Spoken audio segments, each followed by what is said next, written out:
ಪರೀಕ್ಷೆ ನಡೀತಾ ಇದೆ. ಆ ಮೌಲ್ಯಾಂಕನ ಪರೀಕ್ಷೆಗಾಗಿ ತೃತೀಯ ಭಾಷೆ ಹಿಂದಿಯಲ್ಲಿ ಮೋಸ್ಟ್ ಇಂಪಾರ್ಟೆಂಟ್ ನಿಮ್ಮ ಎಕ್ಸಾಮ್ಗೆ ಬರ್ತಕ್ಕಂಥ ಪಾಯಿಂಟ್ಸ್ಗಳನ್ನು ನೋಡೋಣ. ದಯಮಾಡಿ ಚೆನ್ನಾಗಿ ಕೇಳ್ಕೊಡ್ರಿ, ಖಂಡಿತವಾಗಿ ಹೆಚ್ಚು ಅಂಕಗಳನ್ನು ಗಳಿಸ್ತೀರಿ ಅಂತ ಹೇಳ್ತಾ ವಿಡಿಯೋನ ಲೈಕ್, ಶೇರ್ ಹಾಗೂ ಸಬ್ಸ್ಕ್ರೈಬ್ ಮಾಡೋದನ್ನು ಮಾತ್ರ ಮರೆಯದಿರಿ. ಇದರ ಸೆಕೆಂಡ್ ಪಾರ್ಟ್ ವಿಡಿಯೋ ಬರ್ತದೆ, ಅದನ್ನು ಸಹಿತ ತಪ್ಪದೆ ನೋಡಿ. ಫಸ್ಟು ಪಾಠದ ವಿಧ, ಪಾಠದ ಕವಿ ಅಥವಾ ಲೇಖಕರ ಹೆಸರನ್ನು ನೆನಪಿಟ್ಕೊಡ್ರಿ. 1 ಅಂಕ ಪ್ರಶ್ನೆ ಖಂಡಿತವಾಗಿ ಬರ್ತದೆ.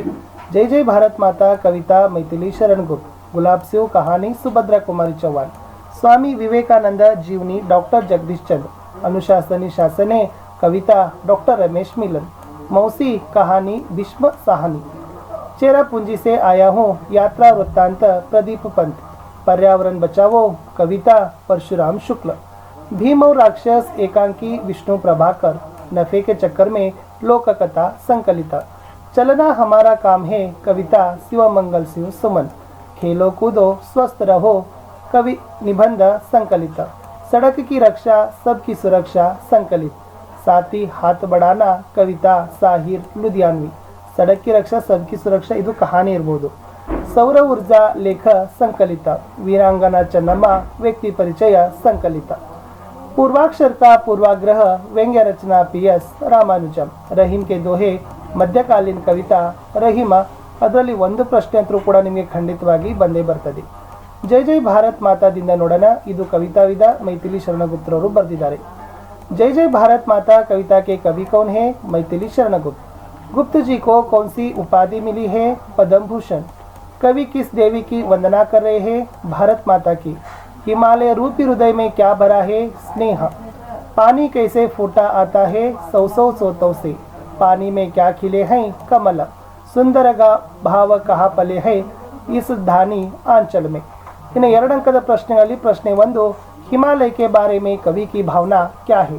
भारत माता का हृदय हिमालय जैसे ऊंचा है, उसमें कितना स्नेह भरा हुआ है, अपने आंचल में आग दबाकर हमको हरा भरा रखता है. इन दिल में आग दबाकर का मतलब क्या है ಅಂತ ಕೇಳಿದರೆ, आग को अपने आंचल में लपेटना या दुख को खुद सहन करने को दिल में आग दबाकर का अर्थ है. हमें मिलजुल कर कौन सा गीत गाना चाहिए? हमें मिलजुल कर यश की गीत गाना चाहिए. ಸ್ವಲ್ಪ ತುಕಾಂತ ಶಬ್ದಗಳನ್ನು ನೋಡ್ಕೊಡ್ರಿ. ಸೊ ಮೇನ್ ಏನಿದೆ ಅಂತ ಹೇಳ್ತೀನಿ, ಇಷ್ಟು ಹಾಡಿನ ಸಾಲುಗಳು ನಿಮಗೆ ಬಾಹೆಟ್ ಬರಲೇಬೇಕು. ಯಾವೋ ऊंचा जय जय भारत माता, ऊंचा हिया हिमालय तेरा, उसमें कितने स्नेह भरा, दिल में अपने आग दबाकर रखता हमको हरा भरा, सौ सौ सोतों से बह बहकर हे पानी फूटा आता, जय जय भारत माता. अनुरूपता सागर विशाल, हिमालय ऊंचा, अंधकार अंधेरा, पवित्र पावन, आम धरती कमल पानी, सूर्य सूरज चंद्र चांद. इन गुलाब सिंह पाठ नोड़ना. ಅದನ್ನು ಬರೆದವರು सुभद्रा कुमारी चौहान. किस कारण से बालक का खाना बंद कर दिया गया? बीमार पड़ने के कारण. बहन ने भाई को क्या खिला दिया? गुड़ और चने. शहर में क्यों आतंक छा गया? बादशाह हुकूमत की जुलूस न निकले. थाली में क्या जल रहा था? उत्तर दिया. झंडा किससे बना? उत्तर पुरानी ओढ़नी से. नेक्स्ट, बहन ने क्या थाम लिया? उत्तर है झंडा. इन 2-3 ವಾಕ್ಯದಲ್ಲಿ भाई को बहन कैसे विदा करती है ಅಂತ ಇದೆ. बहन ने भाई के माथे पर तिलक लगाया, चावल बिखराए, तब भाई ने बहन के पैर छुए विदा ली. बहन ने भाई के सिर पर हाथ फेरा और भलैया ली. इस तरह बहन ने भाई को विदा करती है. इन भाई को गिरते देखकर बहन ने क्या किया ಅಂತ ಕೇಳಿದರೆ, बहन ने भाई को गिरते देखकर वह दौड़ पड़ी. भाई खून से लथपथ पड़ा था. वह पुकारती रही, भैया भैया. भाई के प्राण मानो यह अमृतवाणी सुनकर लौट पड़े. वह बोला, तू आ गई, यह झंडा ले कहा. ಇನ್ನು ನೆಕ್ಸ್ಟ್ ನಿಮಗೆ ಸ್ವಲ್ಪ ಇಂಪಾರ್ಟೆಂಟ್ ಆಗಿರ್ತಕ್ಕಂಥದ್ದು ಏನಪ್ಪ ಅಂದರೆ ಅನುರೂಪತಾ. ತ್ರಿಧಾರಾ ಕವಿತಾ, ಬಿಕ್ರೆ ಮೋತಿ ಕಹಾನಿ, ರಾಣಿ ರಾಜಾ ಬೇಗಂ बादशाह, अंगूर फल गुलाब फूल, दीप दिया दीप, पताका झंडा. अन्य लिंग नोड़ी. बादशाह बेगम, पिता माता, देवी देव, राजा रानी, लेखक लेखिका, बहन भाई. अन्य वचन नोड़ी. झंडा झंडे, ओढ़नी ओढ़निया, डंडा डंडे, दरवाजा दरवाजे, कहानी कहानिया, थाली थालिया. ಇದರ ಸಮನಾರ್ಥಕ ಶಬ್ದಗಳು ಪಾಸದ್ದು, ಸಮೀಪ, ನಜದೀಕ, रक्त, खून, लहू, झंडा, पताका, ध्वज, ಸಂತೋಷ, ಖುಷಿ, ಆನಂದ ಅಂತ ಇತ್ತು. ಇನ್ನು ನಿಮಗೆ ಪ್ರೇರಣಾತ್ಮಕ ಶಬ್ದಗಳನ್ನ ಕೇಳಬಹುದು. ಮಿಲನ, ಮಿಲಾನ, ಮಿಲ್ವಾನ, देखना, दिखाना, दिखवाना, खाना, खिलाना, खिलवाना, बैठना, बिठाना, बिठवाना, घूमना, घुमाना, घुमवाना. ಇದು ಕ್ರಿಯಾಶಬ್ದ, ಇದು ಪ್ರಥಮ ಪ್ರೇರಣಾತ್ಮಕ, ಇದು ದ್ವಿತೀಯ ಪ್ರೇರಣಾತ್ಮಕ ಕ್ರಿಯಾಶಬ್ದಗಳು ಆಗ್ತಾವ. ಸ್ವಲ್ಪ ಕಾರಕ ಚಿಹ್ನೆಗಳು ನೆನಪಿಟ್ಕೊಳ್ಬೇಕಾಗ್ತದ. ಓಕೆನಾ? ಇವುಗಳು ಕೂಡ ನಿಮಗೆ ಬಂದ್ರೆ ಬರ್ಬೋದು. कर्ताने, करम को, करण से के साथ के द्वारा, संप्रदान को के लिए, से अपादान कारक, संबंध कारक का के की, ಅಧಿಕರಣ ಕಾರಕ ಮೇ ಪರ್, ಸಂಬೋಧನ ಕಾರಕ ಹೇ ಅರೆ. ಪುಸ್ತಕದ ವಾಕ್ಯಗಳನ್ನು ಕೊಡ್ತಾರೆ, ಇವುಗಳು ನಿಮಗೆ ಬರೋದಿಲ್ಲ. ಓಕೆ, ಇನ್ನು ನೆಕ್ಸ್ಟ್ ಸ್ವಾಮಿ ವಿವೇಕಾನಂದ ಪಾಠಕ್ಕೆ ಹೋಗೋಣ. ಬರೆದವರು ಡಾಕ್ಟರ್ ಜಗದೀಶ್ ಚಂದ್ರ. ಮೊದಲ ಪ್ರಶ್ನೆ, विवेकानंद के बचपन का नाम क्या था? उत्तर, नरेंद्र देव. विवेकानंद का जन्म कब हुआ? 12 जनवरी 1863. नरेंद्र पढ़ने में कैसे थे? बड़े तेज थे. नेक्स्ट, विवेकानंद के गुरु कौन थे? रामकृष्ण परमहंस. विवेकानंद अमेरिका कब गए? 1893 सितंबर. विवेकानंद की अनुयायिनी कौन थी? सिस्टर निवेदिता. उनका दूसरा नाम कुमारी मार्गरेट एलिजाबेथ भी जाना जाता है. विवेकानंद का देहांत कब हुआ? 4 जुलाई 1902. इन्हें विवेकानंद ने कौन सा व्रत लिया ಅಂತ ಕೇಳ್ತಾರೆ. विवेकानंद ने रामकृष्ण परमहंस के संदेश को सारे विश्व में फैलाने का और दीन दुखी जनों की सेवा और सहायता का व्रत लिया. इन्हें विवेकानंद के माता पिता का नाम क्या है ಅಂತ ಕೇಳಿದ್ದಾರೆ. सो विवेकानंद के माता का नाम श्री भुवनेश्वरी देवी और पिता श्री विश्वनाथ दत्त. इन्हें विवेकानंद की रुचि किन किन विषयों में थी? सो विवेकानंद की रुचि व्याख्यान देने में और विचारों को आदान प्रदान करने में थी. इन्हें विवेकानंद ने भारतवासियों को क्या उपदेश दिया?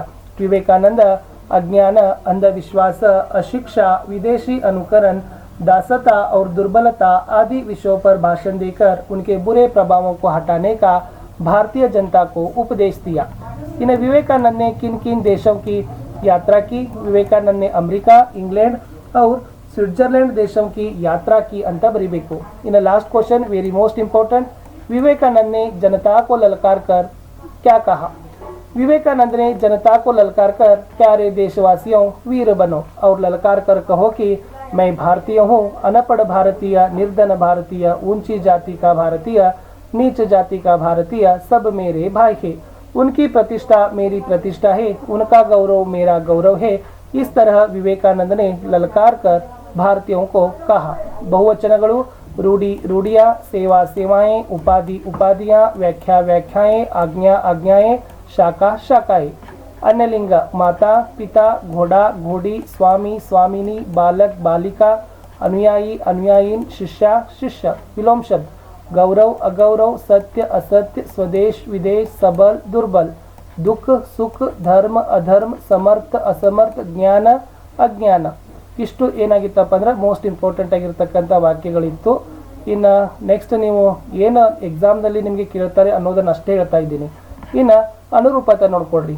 रामकृष्ण परमहंस, शारदा देवी, विश्वनाथ दत्त, भुवनेश्वरी देवी. 1863 विवेकानंद का जन्म. 1893 सर्वधर्म सम्मेलन. विवेकानंद नरेंद्र, सिस्टर निवेदिता, कुमारी Margaret Elizabeth. Chicago America, Calcutta Bharata ಅಂತ ಇತ್ತು. ಇನ್ನು ಮುಂದಿನ ಪಾಠ ಅನುಶಾಸನಿ ಶಾಸನಿ ಅಂತ ಪದ್ಯ ಇದೆ. ಇದನ್ನು ಡಾಕ್ಟರ್ ರಮೇಶ್ ಮಿಲನ್ ಅವರು ಬರೆದಿದ್ದಾರೆ. बच्चों को सड़क पर जाकर क्या नहीं करना है? उत्तर, खेलना नहीं चाहिए. हेलमेट के बिना कौन चलते हैं? उत्तर, समझदार. बांट जोने वालों को क्या नहीं देना चाहिए? गम की सौगात. घायल को फौरन कहाँ पहुँचाना चाहिए? अस्पताल को. क्या अनमोल है? जीवन अनमोल है. चौराहों पर क्या दिए गए हैं? उत्तर, संकेतों को दिए गए हैं. इन चौराहों पर दिए गए संकेतों को विस्तार से बताइए. लाल हरी पीली बत्ती ये चौराहों पर दिए गए ट्रैफिक के संकेत. हरी पर चलना है, लाल पर रुकना है, पीली पर सचेत रहना है और सड़क पार हमेशा जिब्रा क्रॉसिंग पर ही करना है. इन दुर्घटना से बचने के कोई 2 उपाय लिखिए. सड़क पर कभी ना आंख गिराना है और सड़क सुरक्षा संकेतों को पालन करना चाहिए. अन्य वचन सड़क सड़कें, बच्चा बच्चे, चौराहों चौराहा चौराहें, साइकिल साइकिलें, दुर्घटना दुर्घटनाएं, सिद्धांತ ಸಿದ್ಧಾಂತೆ. ಇನ್ನು ಎಸ್ ಮುಂದೆ ಮೋಸ್ಟ್ ಇಂಪಾರ್ಟೆಂಟ್ ಆಗಿರ್ತಕ್ಕಂಥದ್ದು ಇದೆ ಅಂತಂದರೆ ಅನುರೂಪತ. चलती बस में चढ़ो नहीं तुम, सिर तो आखिर अपना ही है, करो मदद घायल की, जियो और जीने दो. लाल रंग रुकना, हरा रंग चलना, 4 ಪಥ ಚತುಷ್ಪಥ, 4 ರಾಹ ಚೌರಾಹ ಅಂತ ಇದೆ. ಸೊ ಇಷ್ಟು ನಿಮ್ಗೆ ಏನಾಗಿತ್ತಪ್ಪ ಅಂದರೆ ಮೋಸ್ಟ್ ಇಂಪಾರ್ಟೆಂಟ್ ಇತ್ತು. ಇನ್ನು 6ನೇ ಪಾಠ 5ನೇ ಪಾಠ ಮೌಸಿಗೆ ಹೋಗೋಣ. ಭೀಷ್ಮ ಸಹಾನಿ ಬರೆದಿದ್ದಾರೆ. माँ के जैसे प्यारी कौन थी? उत्तर मौसी. मौसी सभी को किस समय में सुख साथ देती थी? सुख दुख के समय में. दोपहर होने पर मौसी कहाँ पहुँच जाती थी? स्कूल के फाटक पर. मौसी बच्चों को क्या क्या खिलाती थी? चने, टिकिया, मूंगफली. मौसी के बिना सारा मोहल्ला कैसा लगता था? सुना सुना. लड़के भागकर क्या उठा ले आए? खाट उठा ले आए. बच्चों ने हेडमास्टर से क्या विनती की? मौसी को स्कूल में काम दिए. मौसी के जीवन में कैसे दिन लौटाए? खुशी के दिन लौटाए. इन मौसी बच्चों को कौन कौन सी कहानियाँ सुनाती थी? तोता तोती की कहानी, काट के घोड़े की कहानी, वीरोचित कहानी आदि कहानियाँ. बच्चों को मौसी का न दिखाई देना कब मालूम होता है? बच्चों को मौसी को न दिखाई देना एक दिन जब स्कूल की छुट्टी हुई, बच्चे बस्ते उठाकर बाहर निकले तो मौसी फाटक पर नहीं मिली. शाम को बच्चे खेलने के लिए निकले तो मौसी पेड़ के नीचे भी नहीं थी. उस समय यह मालूम होता है. मकान के अंदर से बच्चों की कैसी आवाज़ें सुनाई दी? मकान के अंदर से बच्चों को ऊंची ऊंची आवाज़ सुनाई दी. हमने टेका तो नहीं ले रखा है मौसी, 20 दिन से तुम यहाँ हो, अब तुम किसी दूसरे के घर चली जाओ, कहने की आवाज़ें सुनाई दी. बच्चों को क्यों गुस्सा आया? मौसी एक खाट पर लेटी थी. उसके बाल उलझे हुए और चेहरा सूखा हुआ था. मौसी को ऐसी स्थिति में देखकर बच्चों को दुख हुआ और गुस्सा भी आया. इन मौसी और बच्चों के बीच में क्या बातचीत हुई? नोड़िए, तू इतने दिन से कहाँ थी मौसी? यहाँ क्यों बैठी है? एक ने पूछा. मैं यहाँ से जा रही हूँ बेटा, कहते हुए मौसी की आंखें भर आई. तू तो बीमार थी मौसी, तबीयत कैसी है? बलदेव ने पूछा. बेटा मैं ठीक हो गई हूँ, अपना गांव जा रही हूँ. हम तुझे कहीं नहीं जाने देंगे मौसी, सबने एक स्वर में कहा. मौसी की आंखों में आंसू छलक उठी. इन बच्चों ने मिलकर मौसी की सेवा किस प्रकार की? मोस्ट इंपॉर्टेंट निम्गे एग्जाम के बंदे बರ್ತದ. लड़के भागकर खाट उठा ले आए, उस पर मौसी को जबरदस्ती से बैठा दिया. खाट के सीधे नीम के पेड़ के नीचे ले आए. कन्हैया भागकर अपने घर से दरी और तकिया लाया. उषा थाली में 2 रोटियां लाई. योगराज एक कटोरे में दूध लाया. गोपाल घर से लैंप उठा लाया. मुन्नी पीने के लिए पानी लाई. बलदेव के पिता डॉक्टर थे, वह अपने पिता को क्लिनिक से खींच लाया. मौसी बीमार है, आप जल्दी चलकर देखिए. इस तरह बच्चों ने सेवा की. इन मौसी दिन कैसे बिताती थी? बच्चे मौसी को घेरे रहते और वह उन्हें कहानियाँ सुनाती थी. कभी कभी लाठी टेकते हुए मोहल्ले का चक्कर काटती. सभी घरों में झांक उनका कुशल क्षेम पूछती थी. सांझ ढले अपनी कोठरी में चली जाती और चैन की सांस लेती. इस तरह मौसी की दिन बिताती थी. इन संबंधಗಳಲ್ಲಿ पिता के पिता दादा, माता के पिता नाना, पिता की बहन बुआ, माता की बहन मौसी, पति पत्नी के पिता ससुर, पति पत्नी की माता सास, बेटे की पत्नी बहुवचन, बेटे का पति दामाद. ನೆಕ್ಸ್ಟ್ ಇಲ್ಲಿ अन्य ವಚನಗಳಿದ್ದಾವೆ. कहानी कहानियाँ, माला मालाएं, बात बातें, लड़की लड़कियाँ, माता माताएं, आँख आँखें, कोठरी कोठरियाँ, दिशा दिशाएं, दरार दरारें, पहेली पहेलियाँ, घटना घटनाएं, दुकान दुकानें. विलोम शब्द. बाहर अंदर, गलत सही, सुख दुख, छोटा बड़ा, खुशी गम, टेढ़ा सीधा, बहुत कम, रात दिन, अपना पराया, ऊपर नीचे. पर्यायवाची शब्दಗಳು ನೋಡ್ರಿ. पेड़ वृक्षतरु, घोड़ा अश्व घोटक, दूध दुग्ध दुहना, पानी जल ನೀರ, घर आवास सदन, औरत स्त्री महिला ಅಂತ ಇತ್ತು. ಇನ್ನು ನೆಕ್ಸ್ಟ್ ನಿಮಗೆ ಮೋಸ್ಟ್ ಇಂಪಾರ್ಟೆಂಟ್ ಆಗಿ ಕೇಳ್ತಕ್ಕಂಥವುಗಳನ್ನೇ ನಾನು ಏನು ಮಾಡಿದ್ದೀನಿ ಇಲ್ಲಿ ತಂದಿದ್ದೀನಿ. ಕ್ರಿಯಾ ವಿಶೇಷಣ ಅವ್ಯಯ ಅಂತಿದೆ. ಧೀರೆ ಧೀರೆ, ಧ್ಯಾನಪೂರ್ವಕ್, ಇವೆಲ್ಲ ಕ್ರಿಯಾ ವಿಶೇಷ ಅವ್ಯಯ ಅಂತ ಏನು ಮಾಡ್ತಾರಪ್ಪ ಅಂತಂದರೆ ಕರೀತಾರೆ. ಇಷ್ಟು 5 ಪಾಠಗಳನ್ನು ಈ ವಿಡಿಯೋದಲ್ಲಿ ಸಾಕು. ನಾನು ಮತ್ತೆ ಮುಂದಿನ ಇನ್ನೂ 5 ಪಾಠಗಳೊಂದಿಗೆ ನೆಕ್ಸ್ಟ್ ವಿಡಿಯೋದೊಂದಿಗೆ ಭೇಟಿ ಆಗ್ತೀನಿ. ಕ್ಲಿಯರ್ ಆಗಿ ಒಂದ್ಸಲ ನೋಡಿದರೆ ಸಾಕು, ಬೇರೆ ಏನು ಓದೋ ಅವಶ್ಯಕತೆ ಇಲ್ಲ. ಇದ್ರ ಮೇಲೆ